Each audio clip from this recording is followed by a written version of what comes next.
A city of makers, entrepreneurs, musicians, artists. A city of laughter, memories, and people who will welcome others in with a cup of heartwarming handmade coffee. A city of people, young and old, working together. People who explore, live, and grow together. But what makes this place special? Being listed year after year as one of the best places to raise a family. Maybe because we have a community recognized for its safe neighborhoods and revered for its low unemployment. A city where adventure is everywhere you look, where you can pioneer your own story. We've opened a new page to write on for the generations ahead. Welcome to Bismarck. Come write your story. Write it. Welcome to Bismarck. No, literally yesterday I was in Wyoming for some family stuff, and there's mountains, and I was like, no. Give me something flat. So I'm back home. My name is Kayla. It says so on my name tag, so you know I'm not lying. Welcome to 1 million cups. Okay, yep, I'll take it. I accept. Any first-timers in the audience? We only make you do one cartwheel. No? Okay. If you lied to me, I make you do 2 cartwheels. Anyhow, so then we can just like hang out, and we know what's going on. We know that we need to thank our sponsors because they are the ones that help us come here week after week. Yes, applause. They bravely just allow us to run with it, and run with it we do. So, again, you guys probably, you get the gist. You know what we're doing here. Essentially, it's like Shark Tank meets Whose Line Is It Anyway? Meets a holiday dinner with your grandma where she's like, what do you do? And then you have to explain it. So you stay in the will. That's essentially what it is. But then we also add coffee, and hopefully we can connect with each other over the coffee, or ideas, or reminiscing about our childhood traumas, whatever it may be. We'll see. Okay, but keep that to yourself during question and answer time. That's afterwards. But if you have any questions, so we have our little speaker come up. She's going to tell us all about her thing, and then we're going to talk about it. So we do a cool Q&A. If you're here in person, we have this giant, massive cup that you get to hold in your tiny paws. If you're not here, then you can tweet us with hashtag 1MCND, and we will have someone read that aloud for you. All right, next we have a little segment we like to call props. No, it's community announcements. Okay, so if you have a community announcement, you can come up here, grab one of these little mics, and tell us about what you got. Who's up first?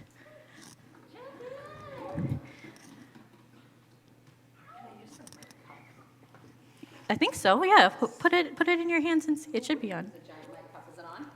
Hello. There it is. Hello, my name is Jackie Stebbins, and I know that also because my name tag says Jackie and my shirt says Stebbins. No confusion today. So I founded JM Stebbins LLC. I was a busy trial lawyer before, and then I was diagnosed with a rare brain disease called autoimmune encephalitis.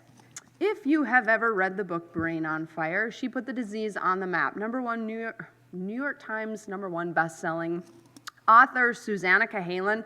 I get to interview her on March 1st through Humanities North Dakota. You can sign up on their website or on my website, jmstebbins.com, news and events. There's 2 more slides. Okay. How many people have read Brain on Fire? I read it in one night. Creative nonfiction, holla. Okay. Oh, there they are, combined. Okay, so I gave you that little precursor to autoimmune encephalitis because no one knows what it is, unless you're fortunate enough to get it. I know what it is, and maybe y'all will learn. So what we do, we have a brain walk because February 22nd is World Encephalitis Day. So thanks to my dear friend Ashley with Go Promo, we have a shirt store right now running through Monday. You can get your own Stebbins Strong shirt. My brain was drawn on the back. It's my brain from an MRI. And then, if that's not creepy, then you can wear said red shirt like I have. It doesn't have the brain on the back. Our inaugural walk was the largest in the world in 2020. Last year, or excuse me, it was the largest in North America. Last year, we had the largest gathering in the world. All you have to do is walk that weekend, wear something red like a nifty Stebbins Strong shirt, tag me with hashtag #RedForWed. Thank you. Yay.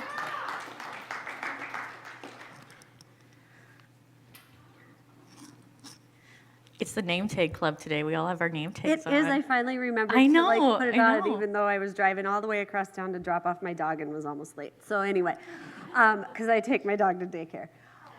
We're that family. So anyway, Beautiful Wholeness is coming up. This is where women in our community can step into the shoes of a confident leader. It is a life and leadership coaching day for women. So if you are a hopeful woman who wants to make some changes in her life and doesn't quite know how, this is for you. If you are a woman who is part of a team or you're an entrepreneur, bring everybody with you. Bring your thinking hat, your growth hat that day, and it's definitely for you. So it's happening downtown at the Radisson on Saturday, February 19th. Early bird tickets are on sale right now for $77, and I believe that goes until February 6th, and then prices go up to $20 more, so $97. So you can get all the details at beautifulwholeness.com. Perfect. I'm also always late, but I think I'm going to come up with a pretend dog as an excuse. What's his name, Kayla? Dog. Yeah. Oh, I know. Yeah, see, I'm a bad liar. Somebody workshop that. Where's your name tag? Girl. I left it upstairs. Okay, I'm never here long enough it still for counts. people to see it. Anyway, I'll keep this one feels weird to me. So my name is Lake Anani. I'm program director at the North Dakota Women's Business Center, and I'm really excited to tell you that our Women's Leadership Program applications are now open for our 2022 Bismarck area cohort. $425 is the application fee should you be selected. This is a 6-month program. We meet once a month for those 6 months. We'll start off in April with a meet and greet. There's no class. We'll just feed you, give you a little cocktail probably, and then send you on your way. And then we'll graduate in October. So if you're a professional who wants to grow or just a woman who's interested in kind of taking the next step in your leadership journey, check it out. There's several alumni here today. If you've been through the program, raise your hand. Yeah. Look at that. So that's worth a clap. You're right. Yeah. So check it out. If you have questions for me, I'm happy to visit with you. You can learn more at our website, ndwbc.com, as well as our virtual lunch and learn that's coming up. So if you don't want to actually ask me in person, you can join us virtually.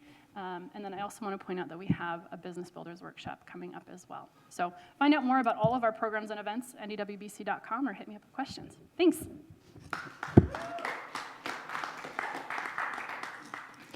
Ricky, my dog's name is Ricky. He's a mutt. Okay, yes. Any other community announcements? You don't necessarily need a slide. Do I have any? We'll hide that. That's secret. Good morning, everyone. I'm Ellen Huber, Business Development Director in Mandan, and just want to remind you of the upcoming deadline for our Business Pitch Challenge. This is the 4th ever. It's January 27th. You have to enter to win, and so please, whether it's you or someone you know who has a startup business concept, anything that's less than 2 years old in actual operations. So we're not concerned so much by registry with the Secretary of State, but just truly if the business is in those early years of operation, 2 years or less, and not having raised more than $250,000 in revenue yet. And just looking for all kinds of ideas, opportunity to win up to a $10,000 forgivable loan. I think there's $750,000 in cash prize for the first winner, but the top 4 all receive great prizes.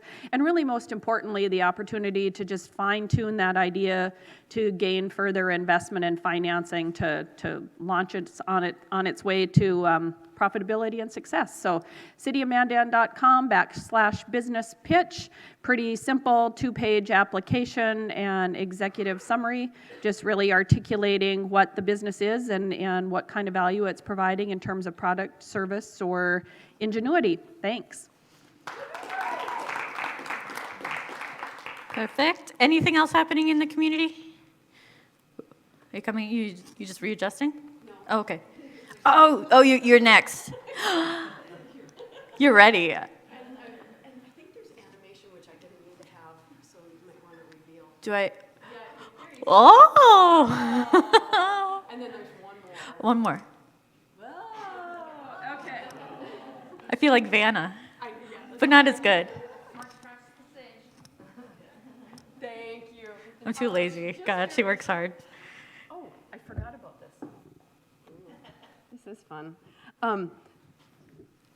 Sweet. Oh, I forgot why I was up here. It's a good thing I have a slide. Welcome, everybody. That's why I do I this. think I've already harassed everybody about this, but I just want to make sure that you, if you haven't already, if you would like, you can join our mug club. We give you one of these for free. Oh yeah, hoist and proud. I've got some newbies. Oh, Yay! all right. Yay! Yes, this is one of those win-win situations. We give you a really cool mug. It insulates your coffee better, so by the end of 1MC, your coffee's still nice and hot. And on the flip side, also, we use a lot less cups end up in the garbage. So, and it's been really, really noticeable. So thank you, everybody who has these and brings them back. And then if you've done this before, you'll know every time you come in that door carrying one of these, I mug you. All right? Which sounds terrible, but you get a little mug-shaped sticker on there, and then you accumulate those stickers, and when you get enough, you get some really, really cool swag. Well, I think it's cool, but I'm weird. No, it is Well, objectively cool. Okay, so right now, this is our swag leader right here on stage. I will do And, anything for a prize. Our second in swag is Mark back there. He's on his way to a beanie. You're very close to a beanie as well. I love a But hat. for 5, which is pretty easy, come 5 times, you get one of these fabulous ceramic versions of the 1MC mug, for back in the office, or put a potted plant in it, whatever. And at 10, you get a beanie. And these are rare. These are rare beasts. They are custom embroidered just for our folks here in the BizMan 1MC. So these are pretty darn cool. At 25, you get a cool 1MC t-shirt. It's very soft. Being modeled right here. They're very soft. They're very nice. And then at 50, we haven't gotten there yet. I think I got a little bit of time to figure out what the heck it's going to be. But whatever it is, it's going to be amazing. I'm personally hoping for a tattoo. Ooh. Something tasteful. Yeah. Okay. Like a real one. Like, you head backstage. Oh, what do you mean? It's a random act of art. Oh, yeah, okay. Listen, see, this is what Billion Cups is about. Did you see us just work on an opportunity for business? That's why we're here. You know why else we're here?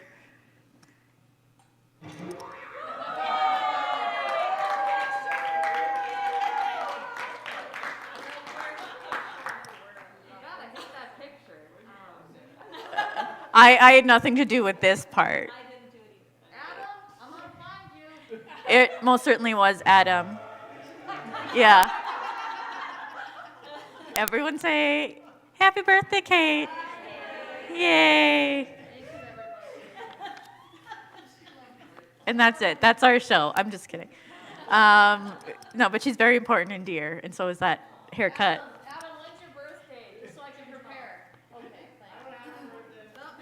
thanks. I bet Adam also had that haircut at one point, because we all did.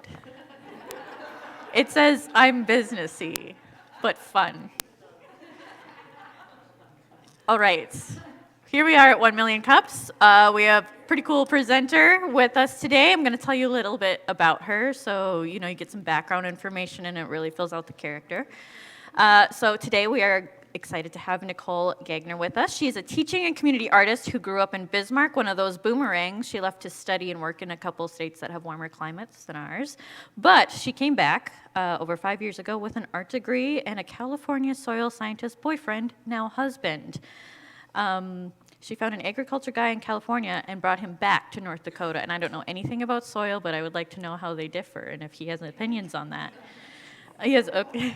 See, I love a niche community. Oh, God. It's our roots. It's our sturdy roots.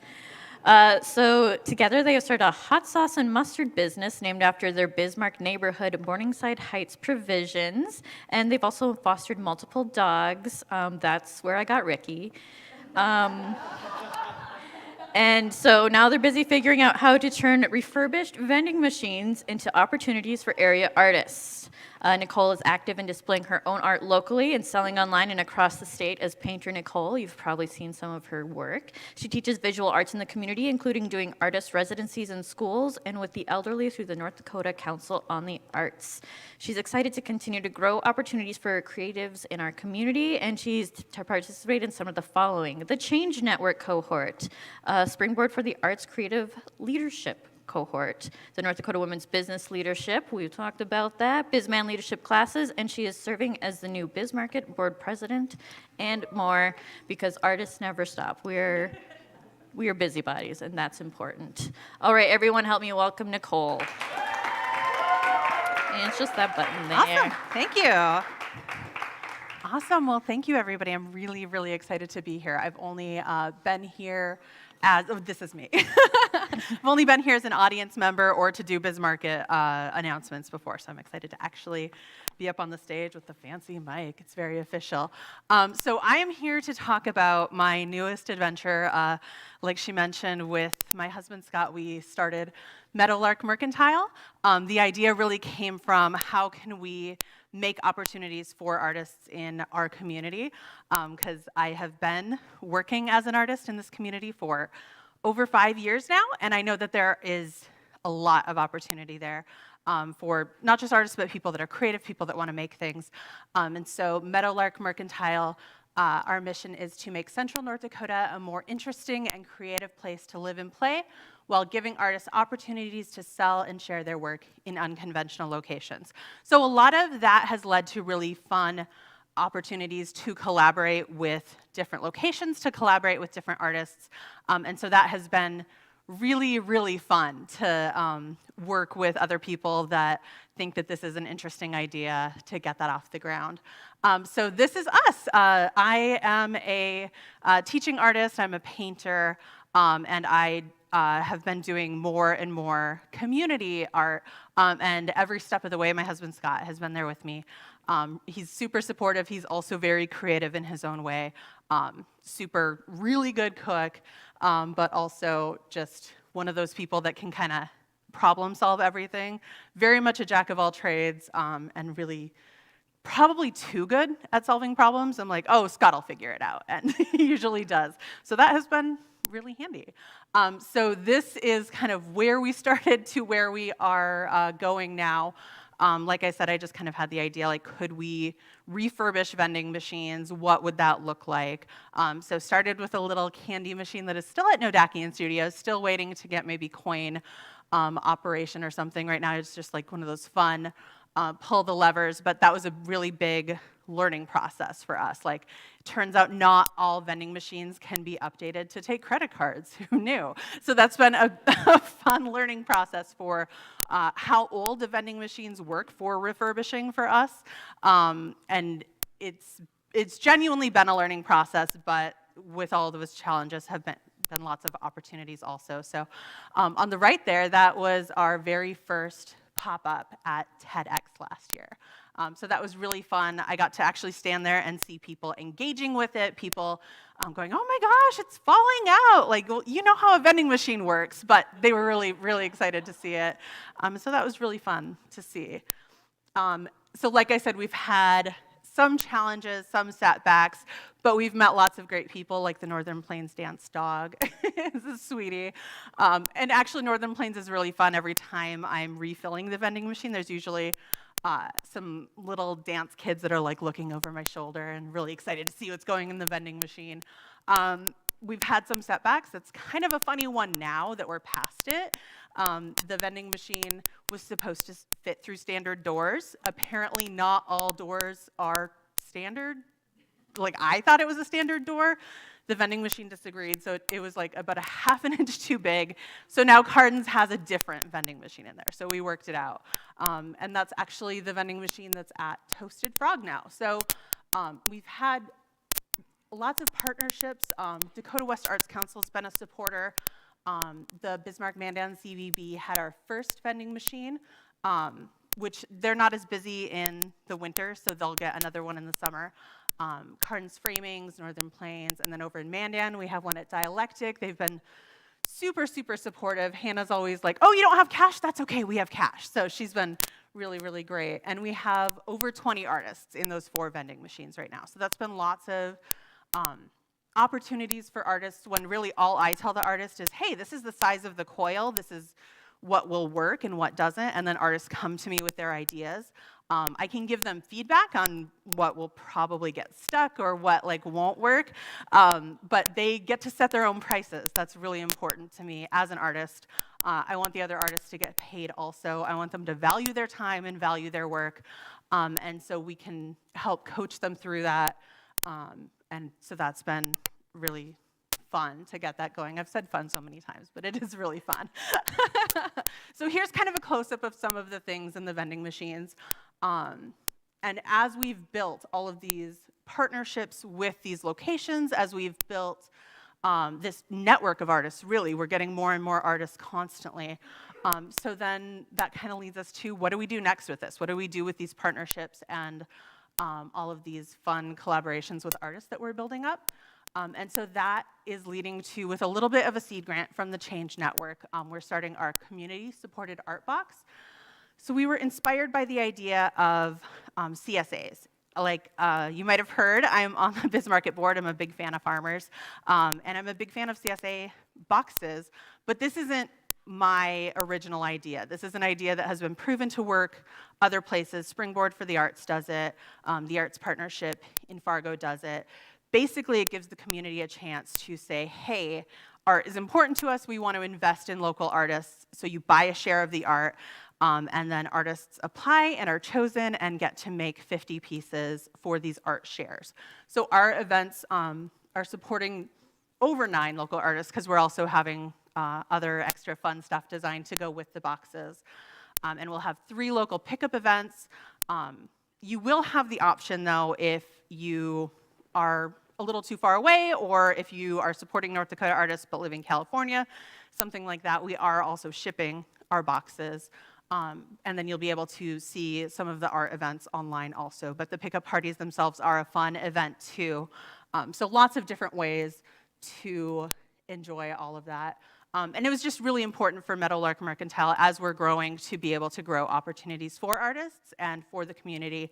And this is just kind of our way of showing that you can invest in your local community, and you put money into what you think is important to you.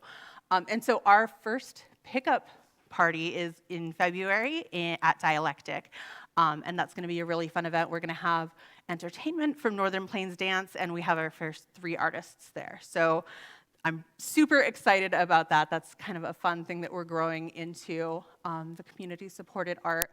And that is Meadowlark Mercantile. I feel like I sped through that super, super fast. So hopefully you guys have lots of questions now.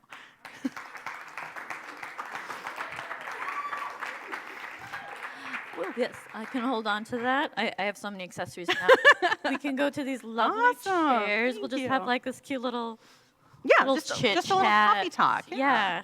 I need to get one of those mugs. I don't have one yet. Yes. Oh, we'll get you one. Okay, so we're going to sit here and talk. If you have a question, raise your hand. We got Jackie. She's the mic runner. She's the Paul Schaefer to my David Letterman. You guys are the CBS Orchestra.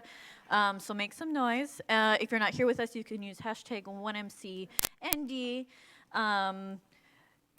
We're going to start with Don, but I was at the TEDx thing, and you walked me through. Once I started, I like instant gratification. And so as soon as you get one little thing, you're like, oh, I should get 3 more things. So. And it's even easier now. So at TEDx, our payment processor wasn't up yet. So as a stopgap, we found an app that could, you download the app and you could pay through there. You don't have to do that anymore. You just swipe a card now, so it's super easy. Oh my God.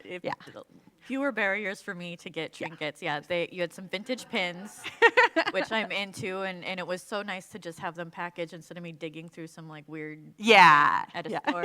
And then I got this little tiny fridge magnet, and it's like a little tentacle waving a flag. Holds all my important papers. So it's there's so many cool things in there, and then you just get to stand there and. Yeah, and it's fun. I didn't even mention that there's a mix of, it's mostly local artists, but then there's also some stuff that's just supporting creativity in random ways, and then some local vintage stuff. So there's, a really fun It was eclectic. It was like a treat for your eyes, like a vending machine, but It lasts longer than a bag of chips. Like, but junk food for like creativity. Yes. Yeah. Junk food for creativity, that's the tattoo you get if you get 50 stickers on your mug. Dawn. Hi, Nicole. Hi. Great to have you. Love you. all of your art that you're wearing today. Oh, thank you. So with the community-supported art, can you kind of like give everybody a detailed description of what they will get? Yes, absolutely. So like I said, it supports 9 artists plus. So bare minimum, you're getting 9 pieces of original art that was commissioned and made just for the CSA. So like one box will have 3 pieces of art. But when I say art, that doesn't necessarily just mean like, oh, it's a painting or even just a piece of visual art. In the future, it could be musical art, it could be edible art. We have lots of talented culinary artists here. And so even if all 9 art pieces are visual art, there's still going to be components of other things also. But so bare minimum, 9 pieces of some creative piece of art from people local. The furthest artists that we have in the vending machines or the CSA boxes, we have like Minot to like Lemon, South Dakota, but primarily Bismarck, Mandan. And then in the vending machines, we have a couple Fargo artists too, but really like focusing on central North Dakota artists. Can people still buy a share of the CSAs? Yes. And how? Yes, so our shares are available online, and the reason that they are only online, like I'm not taking credit cards in person, is because we want to get your address too, just in case, like even if you're like, no, I'm definitely going to be at all of those art parties, something can happen, things are really unpredictable, so we want your address just to make sure that your art can easily get to you. And just in case we want to send you anything else. I love postcards, like who knows what's gonna, only good stuff though, no junk mail. Can you kind of talk about like just the accessibility of art? I mean, like, so what I really loved about it was kind of like a little mini museum, and you could see so many different kinds of art, and then also it was affordable because like Bismarck is so cool. There's so many different kinds of galleries and places you can get local art. Yeah. But sometimes it's a little bit beyond your budget or maybe how much space you have. Right. So how does this kind of help fill that gap? Yeah, and I'm a huge fan of our local galleries, and I don't find them intimidating at all, but I'm in them all of the time. And so this can kind of be a stepping stone in between for somebody who hasn't quite realized yet that art is for everybody, and that it can be really approachable and fun. So this kind of takes some of the stress out of like, can I be an art collector? Can I own a piece of local art? Because some of us local artists make things that are $10 or $15. I do want artists to get paid for their time and for their work to be valued, but that doesn't mean that everything has to be a multi-$1,000 painting. There's a lot in between there. And that can be a stepping stone. Like maybe somebody gets their first piece of local art out of a vending machine, and then a few years down the road, they realize, oh, I'm starting a little mini art collection. Maybe I want a big piece of art from this artist now, and can go from there. Technical questions about the machines. Yeah. One, I assume that there is a key to open it at each location should something get wedged. There's actually not a key at the locations, just because their business hours are pretty friendly to Scott and I to usually be able to go there. And the 2 machines, so there's 2 machines that take card, 2 machines that take cash. The 2 machines that take card also, they're all refurbished, they're old and from the 90s, but they're smart enough to know if something doesn't drop. So if somebody's piece gets wedged at the credit card places, they won't get charged for it. So they just have to email me and let me know, oh, something got stuck, I didn't get it, and I'll go there. Or, the place that it's at can let me know too. The cash places, they're a little bit older machines, they're not quite as smart, but I do have an agreement with them that if something gets stuck, they'll refund and then I'll just pay dialectic or cardons back. So They always have a big guy on staff to jiggle the machine. that too, yeah, somebody just comes and shakes it. Or a skinny kid to get their arm up there. Discourage the shaking, or is that okay? I haven't seen any damage from shaking yet. I'll discourage the shaking if it, ends up badly, but so far nothing too bad has happened. So then in a regular vending machine, you have one entire row of the same thing. Yeah. Twix. Yeah.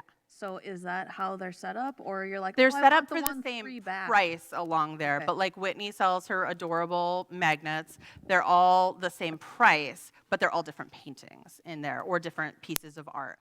So like we have a gal that does snarky embroidery. They're all different embroideries, they're all different snarky sayings.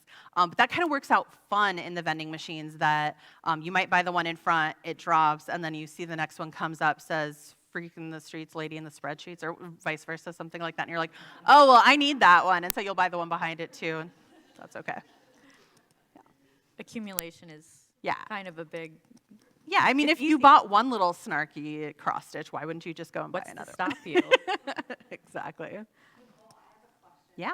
Absolutely love the name of your business. Where did you get the inspiration for the name?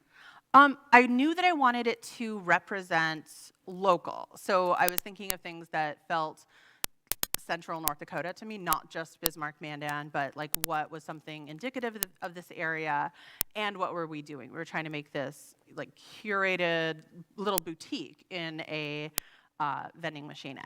But I also knew that it probably wasn't just going to stop at vending machines, knowing me. I knew that I wanted to be able to build a whole network of artists, and what were we going to do with that? So this kind of seemed like it could encompass in-person events, it could encompass anything that once the artists started getting together and doing different things. So yeah. I know I love that he's so cranky, but I haven't named him yet. But it would have to be like a cranky old man bird name. Yeah. I should have a contest. See, this collaboration. Yeah. That's our magic. Back. Good morning, Nicole. I just wanted to say congratulations because I think your idea is vibrant. Thank you. And I think you have a lot growing and going for you as far as the CSA. But I wanted to see what qualifies the artist as, I guess you could say, like labels them to be able to go into your machines. And then is there any growth for as far as like youth or high school artists as well? Yes, absolutely. So to answer the first question, what qualifies an artist to be in the vending machine? They have to want to sell something, and they have to want to make stuff for it, and they have to think that it fits and then approach me and work with me. So basically, I really do believe that anybody can be an artist. I mean, I grew up in a really creative family of people that do not claim the title artist, but like my grandma like crocheted anything. Like she could invent anything crocheted. Like she's an artist. She just didn't claim the capital A artist. And so to me, this can kind of fit across those different people that want to make things. They can be artists in the vending machines as long as, and then people kind of pick whether like it's going to sell or not, right? So like that's a little bit out of my hands, which can be great and terrible. But as far as growth opportunities for like high school or junior high artists or something like that, there's a lot of opportunity there. I just happen to have a machine in my garage that won't take anything over 60 cents. So that one has been in the back of my mind as like, could this work with a program where art materials were already funded, but that money could go back to a charity or something? So there's definitely opportunity there. And I do have a background in teaching artist residencies. So for me, that would be really fun rather than just doing like a painting residency. It's like, oh no, we're gonna do a vending machine residency. Let's see what that looks like. So yeah, opportunity there. Hasn't happened yet though, but. Where do you find the machines? That one was offline, Bizman. The 90s machines that can take credit cards, there's a company that's what they do, is they find old machines and refurbish them. Because it turns out Scott and I have limited time and can only learn how to do so many things. So that one was worth contracting out for. Makes sense. Yeah. Hello. Are you still in the mustard and hot sauce business? Yes. So Scott primarily runs Morningside Heights Provisions, and for him, it's a little bit more of a summer job. He has a full-time job year-round at United Tribes in the land-grant program, and he loves that job and doesn't want to leave it, but he also really likes making hot sauces and mustard. So you'll be able to find those at Bismarcket again in the summer. Thank you. Yeah. Great idea. Somebody has asked me, like, could you put hot sauce in the vending machine? And in the state of North Dakota, it's a whole other thing to have food vending machines.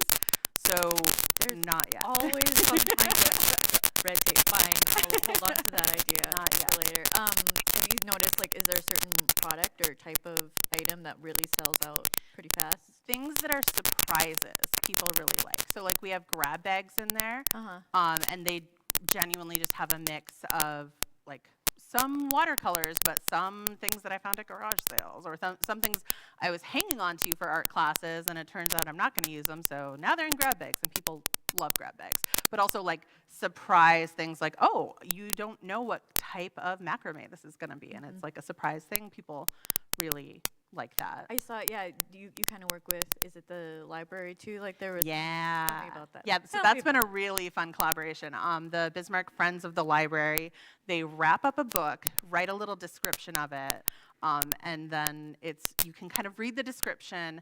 Every once in a while, you kind of know like, oh, I think that sounds like blah, blah, blah. But you don't know until you unwrap it and see. So that's been a really fun collaboration that people have loved. And they have adults and kids books too. So you can get, well, like YA, which I will absolutely read YA. Yeah.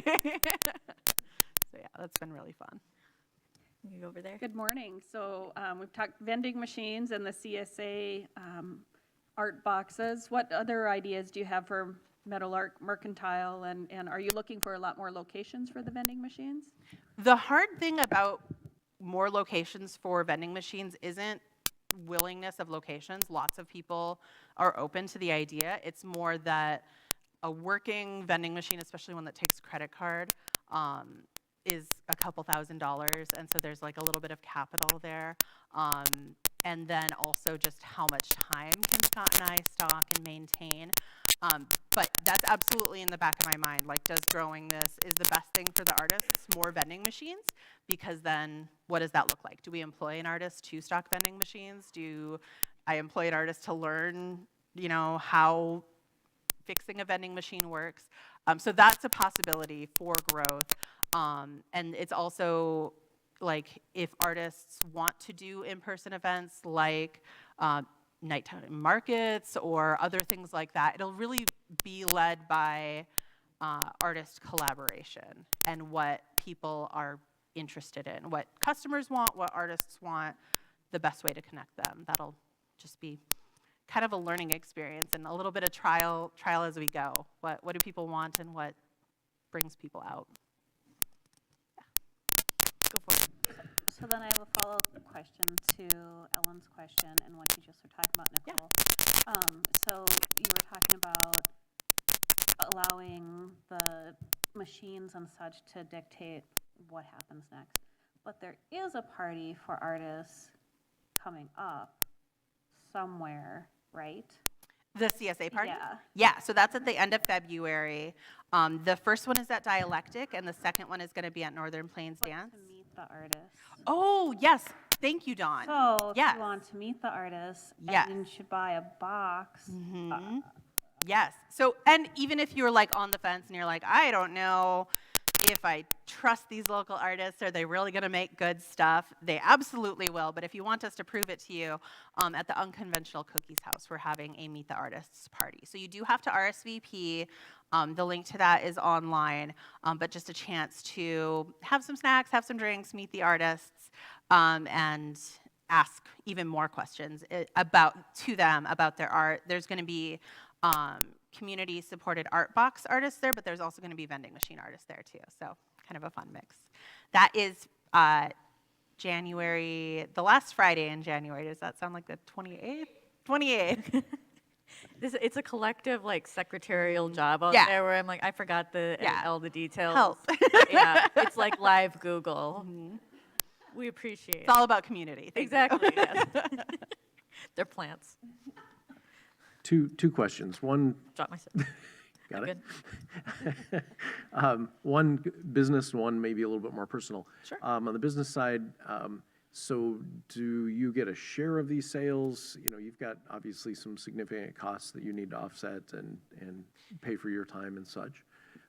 And then the personal question is just if you would share a little bit more about your art journey. Sure. It seems like we run across you all over town, in different, whether it's public art or you're teaching a drawing class that we're taking, or you're very prolific. And I'm just curious a little bit about that journey. Yeah, so this first year of the CSA was really started with some grant seed money from the Change Network.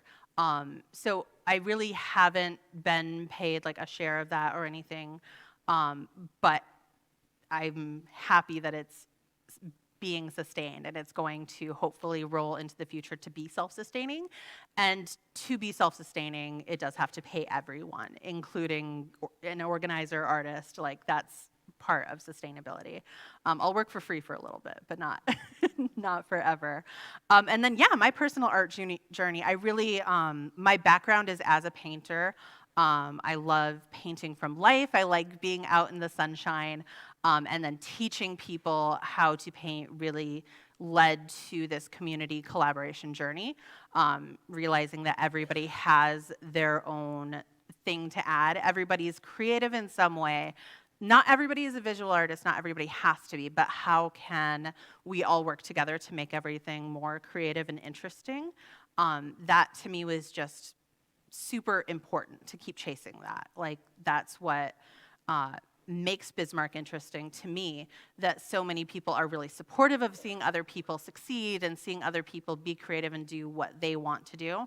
That's like where the good stuff is. So I'm just kind of still chasing that.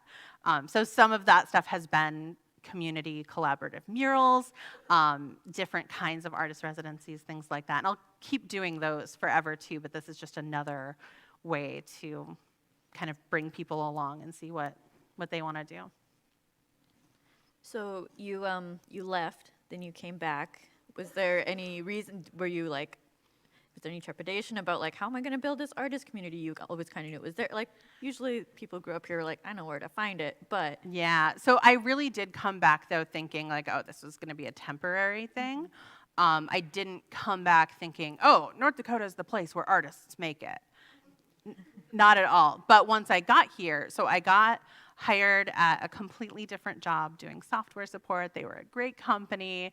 But all of a sudden I started seeing art opportunities and going, oh, that's what I should be doing. And so I was able to switch to a job that was part-time and start pursuing art part-time, but that really quickly flipped. And I started doing teaching art and community classes and things like that more and more as my full-time job. And it's just been going ever since for over 5 years now. So it's really like thanks to North Dakota. Just there's been opportunities.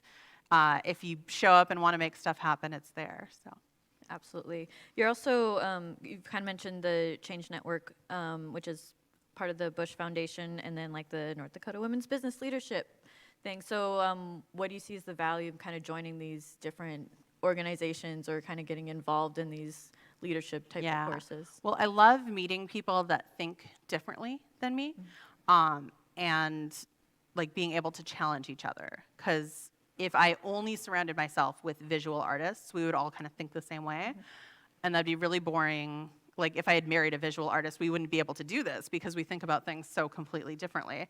And so that's been kind of the guiding force behind like, how can I get out and meet different people? How can I kind of get in these different places and see how things work behind the scenes? So like the Bismarck Band and Leadership has been really fun for that. Like last week we were at St. Mary's High School, which I'd only seen from the outside, and now I've seen the new high school from the inside, and it's gorgeous. And so like even that, like I worked at school residencies, I feel like I know about education a little bit, but then really seeing everything that goes into it is just, you learn so much, and it's so interesting to me. I mean, I'm obviously like a lifelong learner. Like I really just like hearing about new things, finding out about new things, and sometimes that leads to ideas, sometimes that leads to collaboration, sometimes it was just like, oh, I'm glad I know that, so. And then kind of on the flip side, yeah, these vending machines also allow people to see like your world, and then maybe if they see something like, well, my grandma does that, that's art. Yeah. Right, yeah, I really want like more grandma art in there. Like if anybody has a grandma that does embroidery or something, like I want get some your of that grandmas. in there. So get your grandmas in my vending machine. Yeah. Please. Jack. Can we talk more about grab bags? Because I feel like Kayla and I alone could really make this out. I feel like bags at the cookie house and, you know, some random art. It's like a set price. And this, I heard grab bags, and I'm Just like a grab bag. I can't think of anything else. Yeah, maybe that's the new subscription. You just get one grab bag a month from. It reminds me of like fun nights, where my favorite game, because it took no talent. They give you like a fishing pole, and you just threw it over a curtain, and then someone would clip something, and you'd be like, I won, and you'd win no matter what. But yeah, you could go door to door with just a curtain. Or maybe that's like a block party thing. Like Yeah. everybody on the block to do like their Ideas, version of a yes. grab bag. thing. Yeah. So once you get one, there's one real fish in there. But we won't tell Whether you you when want you it or get not. Yeah.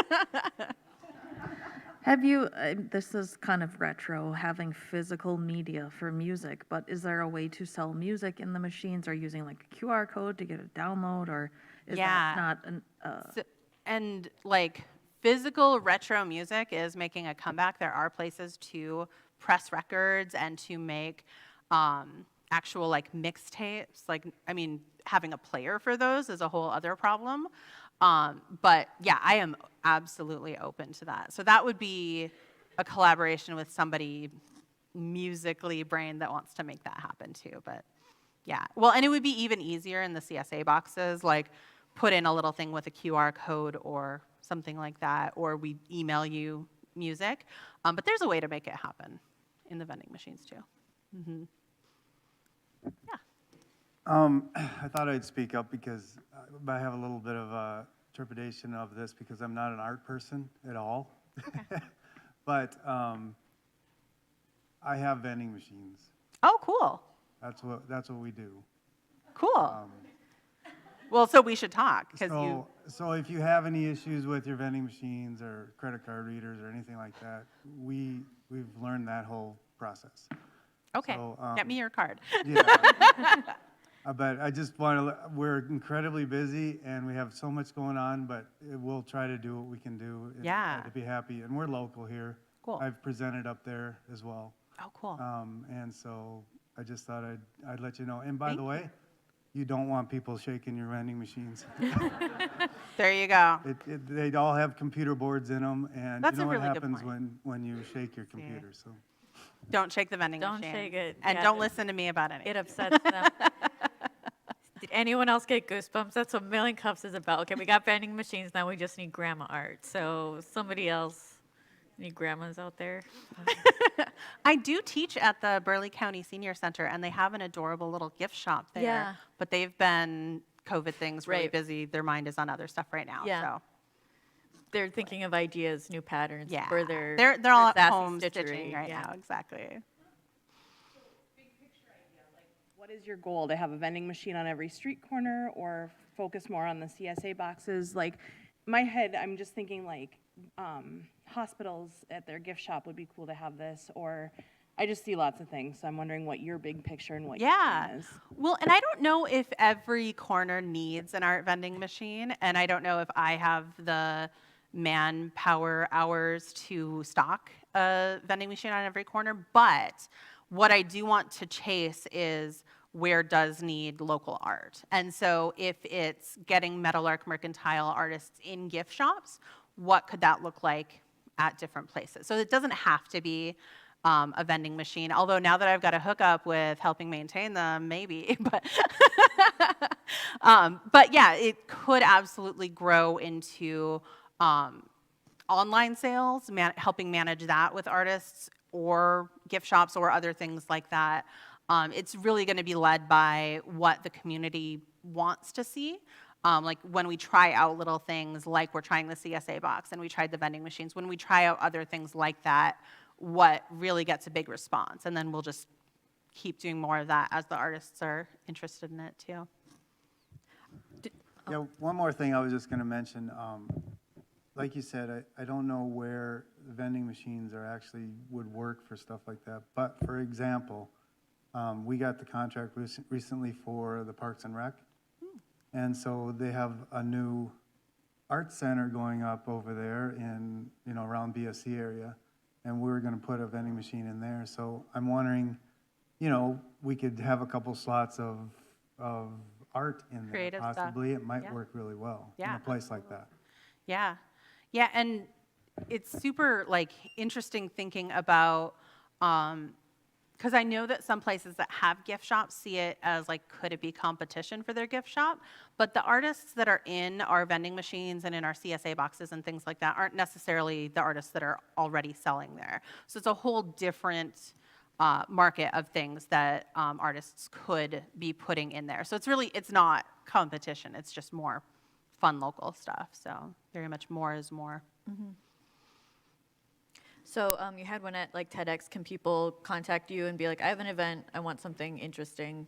Yeah, so right now they are, I mean, he could probably tell you they are not easy to move. Amen. But it's too fun to see people's reactions to it, and especially at events when it's like a one-time thing. The machines do well.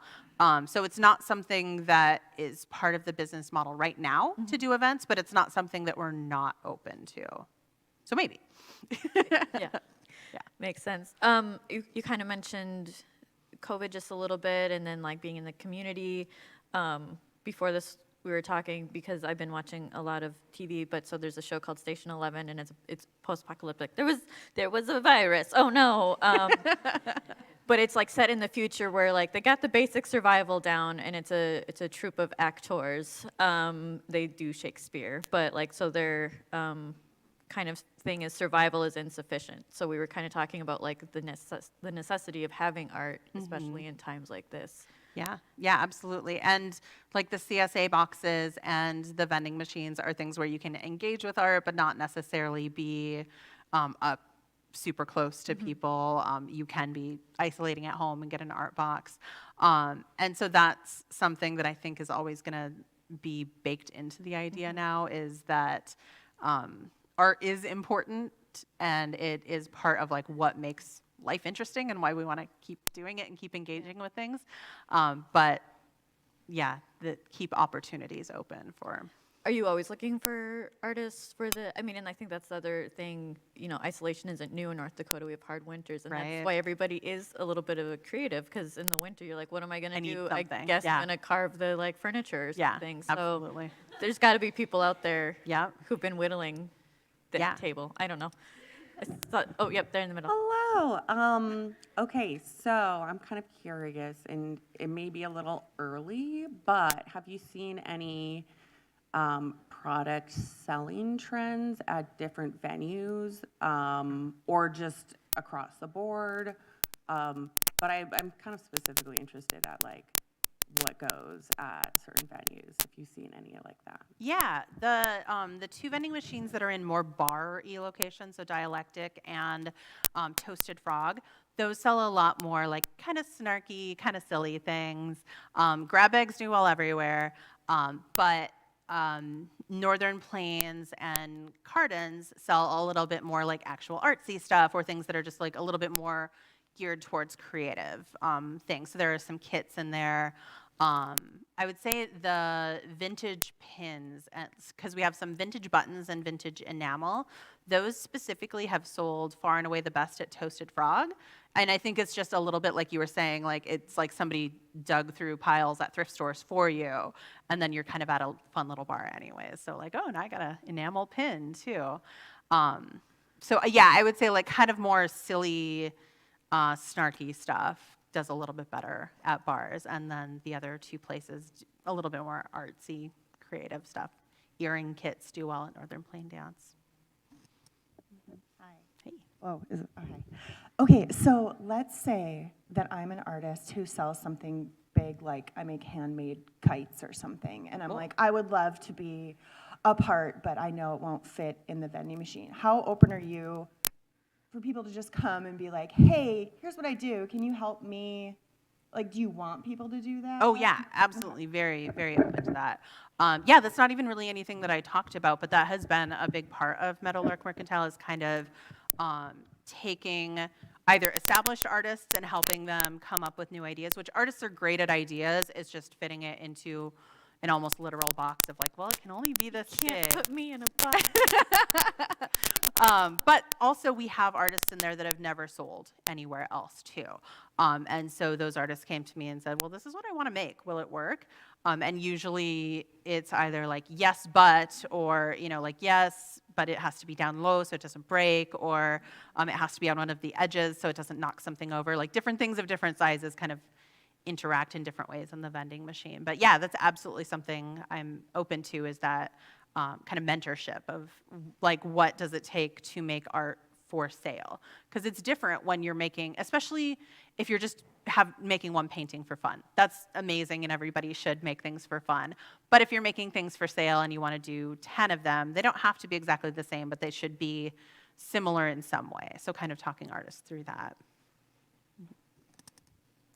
All right, creativity, commerce, candy bar machines. Try to tie it in. So at the end of every session, we ask the same question. Paul Schaefer, Jackie, who? Go for it. Oh, I got nothing. It's you did all the hard work. You were running around. It's up here. You can read it right off the screen. Thought I had a question. I didn't. Okay, so Nicole, what can we as 1 Million Cups Bizman Group help you to succeed? What can we do? The biggest thing would be find the vending machines and find information about the CSA if that's something that you're interested in. Find it online, share it online if you know anybody that would be interested, but definitely share this information with artists and creatives in your life also, because we are always looking for new artists also. The CSA program will hopefully be self-sustaining, so we'll be doing another call for artists in a year. So this is something that's just going to build and keep growing, and this kind of collaboration is super, super important. It wouldn't work without it. So. And stop shaking machines, dang it. Don't shake the machines. They are sensitive. All right. What, did I do that? We're When getting I a phone press the call. button, it beeps at me. Okay, well, so my next one is we talk about our upcoming events. So if you like today, come back again next week or the week after that. We've got a couple cool people coming up. I'm told Theodore doesn't like being called Teddy, but you know what I say? Bully. Ha ha ha. Speak softly and carry a breadstick. Okay. Or alternatively, if you're like, well, I have an idea, get on up here and you can apply to present online. We have all of our information up there. We will see you when we see you Wednesdays. Bring your cups. Thank you, everyone. Thank you, Nicole. Hooray.